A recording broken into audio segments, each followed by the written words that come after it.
গরিব কাকি রান্নাঘর জিন্দাবাদ। তো চলো শ্বশুরমশাই কি বাজার দিয়েছে দেখি দেখি কত বড় একটা কাতলা মাছ দিয়েছে। লেজা দেখে তো তোমরা বুঝতেই পারছো আর কি দিয়ে রান্না করি ভাবছি।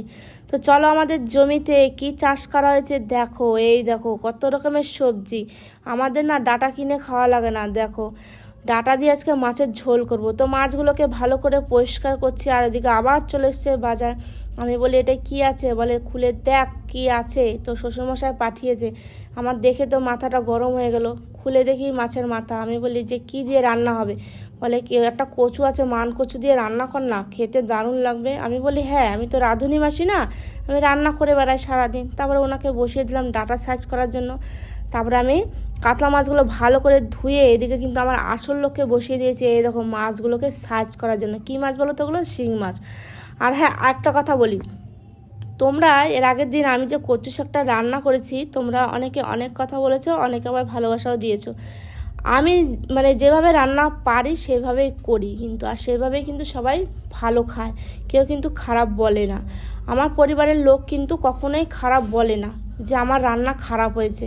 আর আমি কিন্তু ওইভাবেই রান্না করি, আমার কাছেও ভালো লাগে, আমার পরিবারের কাছেও ভালো লাগে। আর সবার মুখের স্বাদ কিন্তু এক হয় না, তাই তো।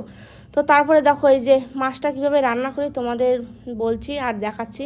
তো আলুটা প্রথমে কিন্তু ভেজে নিয়েছি, এরপরে কিন্তু নুন হলুদ জিরে গুঁড়ো সব কিছু দিয়ে ভালো করে কষিয়ে সবার লাস্টে ডাটাটা দিলাম। কেন বলো তো, নাহলে আমি ডাটাগুলো খুঁজেই পাবো না, গলে যাবে সব। তারপরে হচ্ছে এই যে লঙ্কা বাটা দিয়ে তারপরে জল দিয়ে দিলাম, তারপরে মাছগুলো হচ্ছে দিয়ে দিলাম। আর কালারটা যেরকম হয়েছে না, খেতেও কিন্তু দারুণ হয়েছে। 2 গামলা বেড়ে নিলাম, সকালের জন্য আর দুপুরের জন্য, নাহলে রাত্রেবেলা শুধু ভাত খেতে হবে যদি দুপুরবেলায় সব খেয়ে ফেলি। তো তারপরে আবার এই যে শিং মাছের ঝোল করব। শিং মাছ তো তোমাদের তো দেখালাম, তোমাদের গরিব কাকু বসেছে সাইজ করতে। আমার গুঁড়ো মাছ আনলে না কোনো অসুবিধা হয় না, আর এই শিং মাছ আমি তো আরও আগে সাইজ করতে পারি না।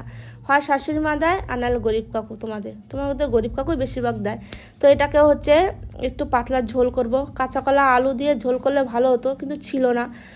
আর জ্যান্ত মাছ খেতে বলেছে আমার শাশুড়ি মাকে, তো জ্যান্ত মাছ ডেলি পাঠানো হয়। তো এইভাবে রান্না বান্না করি। কেমন লাগলো?